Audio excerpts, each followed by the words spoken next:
പുതിയ power team നമുക്കറിയാം. ശരണ്യ, ശ്രീരേഖ, നന്ദന്, സായി, ഇത്രയും പേരാണല്ലോ. അവര് വന്നതേ തുടക്കത്തിലെ പുതിയൊരു ക്ലൂ ആയിട്ടാണ്. അവര് പറഞ്ഞിരിക്കുന്നത് ഇനി മുതൽ എല്ലാവരെയും അങ്ങോട്ടും ഇങ്ങോട്ടും സർ മാഡം എന്ന് മാത്രം വിളിച്ചാൽ മതി. ശരണ്യ പറയുന്നു വെളിദേശത്തൊക്കെ അങ്ങനെ വിളിക്കത്തുള്ളൂ. അപ്പൊ ജിൻഡോ പറഞ്ഞു അങ്ങനെയല്ല, വെളിദേശത്തൊക്കെ അവരവരുടെ പേരിന്റെ മുന്നായിട്ട് മിസ്റ്റർ അല്ല മിസ്സസ് എന്ന് കൂട്ടിയാണ് വിളിക്കാറുള്ളത്. അല്ലാതെ എല്ലാരെയും സർ മാഡം വിളിക്കത്തില്ല. അവരവരുടെ അഭിപ്രായം ഓരോരുത്തരും പറഞ്ഞു. ഇത് മിക്കവാറും സായിയുടെ ബുദ്ധി എന്ന് ഉദിച്ച കാര്യമായിരിക്കണം. എന്റെ സംവിധായകൻ സായി ആയിരിക്കണം.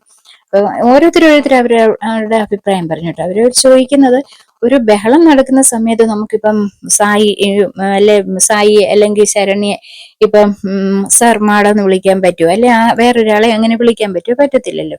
അപ്പം അതിന്റെ അനുസരിച്ചൊക്കെ വിളി വരും. അന്നേരം എല്ലാരെയും അങ്ങനെ വിളിക്കാൻ പറ്റത്തില്ല. പിന്നെ മാന്യമായിട്ട് ഭാഷ ഉപയോഗിക്കണം എന്നുള്ളത് പറയുന്നതിനകത്തൊരു ന്യായമുണ്ടെന്ന് പറയും. എല്ലാവരും അങ്ങനെയാണ് പറയുന്നത്. അവര് പറയുന്ന ഒരു കുടുംബത്തിലുള്ള അംഗങ്ങളാന്നാ പറയുന്നത്. ഒരു കുടുംബത്തിലുള്ളവരെ സാധാരണ നമ്മള് സാർ മാഡം എന്നൊക്കെയാണോ വിളിക്കുന്നത്? അല്ലല്ലോ, പേരൊക്കെയല്ലേ വിളിക്കാറുള്ളത്. അല്ലെ ചേട്ടാ ചേച്ചി എന്നല്ലേ.